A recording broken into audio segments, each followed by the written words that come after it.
السلام عليكم البنات، كي درتو؟ لاباس عليكم؟ كنتمنى اللي كيسمع هذا الفيديو ولا اللي كيشوفو يكون ان شاء الله في احسن الصحه والعافيه يا ربي.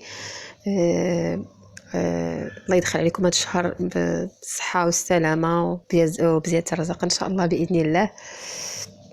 جيتكم اليوم فيديو جديد لواحد الحاله عندي، هي صراحه 3 الحالات ولكن باقي ما داروش صراحه العلاج. هاد الحاله الحمد لله دارت العلاج البارح، وكنت غنحط البارح الحاله الساعه بصراحه ما توفقت باش نحط الفيديو ديالها.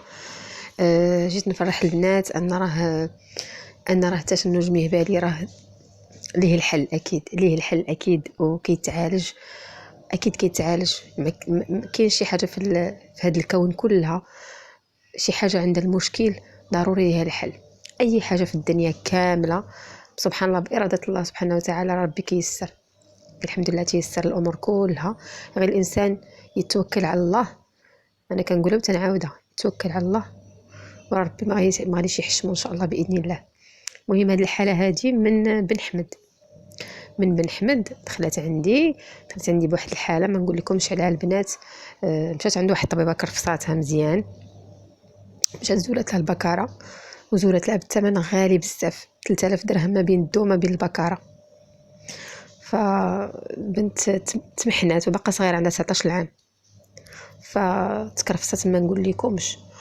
والله يحسن العوان، الانسان ما عندوش يعني كيتقاتل وكيتسلف وكيتكلف باش يدير واحد العمليه باش يحل واحد المشكل اللي هو كيتحبوا. هذاك هو المشكل الكبير، يعني هذاك هو المشكل اللي مانع عليهم العلاقه الزوجيه. ملي كيجيو كيكتشفوا ان راه داكشي ما عنده حتى علاقه نهائيا. ودرت فيديوهات اكثر من مره على البكاره ما عندهاش علاقه بالتشنج المهبلي نهائيا البنات.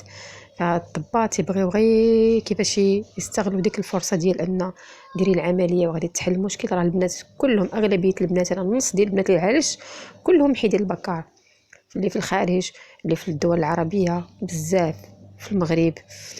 فلهذا البنات ما تسرعوش وتحيدوا البكر، لان البكر ما عندهاش علاقه نهائيا بهذا المشكل. فحيداتها مسكينه دارت العمليه، خيطات لها الطبيبه، مشات حزولت لها الخيط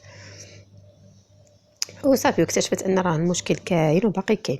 والعذاب الاليم وراك عارفين، والزوج طلع ليه الزعف كيشوف راسو خسر فلوس وتسلف وتكلف في الاخر ما كاين والو. فبقات كتقلب واحد المره وهي تلقى القناه ديالي هي وراجلها. منين دخلت عندي، اتصلت بيا ابل في الواتساب. المهم هضرات معايا وكل شيء، قالت لي شنو كاين انا راه تعذبت، انا راه راجلي انا وهي دابا في المشاكل وهذا وهذا وهذا. فدخلت عندي صافي، اتفقنا انا وياها، دارت الحصه الاولى الحمد لله. دخلت، راك عارفين الحصه الاولى دخلت موسعات الحمد لله بداتهم، لان ما كانتش حتى صبعها، وتوفقت ان شاء الله في الموسعات كاملين. والحمد لله دابا دارت العلاج مع الزوج ديالها وراه فرحانين ما نقولش لكم. الله يكمل فرحتها والله يرزقها الذريه الصالحه. وبالنسبه للحاله الثانيه ان شاء الله هذا الاسبوع ان شاء الله باذن الله غيديروا العلاج وغنحط الحاله ديالهم ان شاء الله باذن الله. وهذا المشكل راه عنده الحل البنات، ولكن الطبيب راه ما غاديش يعطيك الامل نهائيا، لانه غيعطيك واحد الحوايج اللي هما معروفين: مزلق، مغنيسيوم، بنج موضعي اللي ما كاينش في المغرب ولا في الدول العربيه. يعني كتكوموندي باغ انترنت ولا كتكوموندي عند شي حد في الخارج كتعرفيه، وهذا الشيء كله ما غيدير لك حتى شي حاجه، ما غاديش يجدي نفع نهائيا.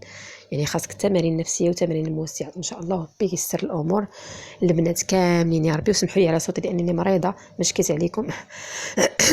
فالبنات اللي باغا تدخل عندي تواصل معايا، راه الرقم ديالي الخاص راه كاين في القناه، وان شاء الله غيكون غير الخير البنات. غير تشجعوا، وهذا المشكل راه ساهل ساهل ساهل ساهل. خاص غير العقل ديالكم الباطني يتقبل هذه الفكره ديال ان راه العلاج اسهل ما يكون. خاص تقنعوا راسكم بالافكار الايجابيه، واكيد لا الافكار السلبيه، لان هي اللي كتخرج عليكم. والله يستر الجميع يا ربي.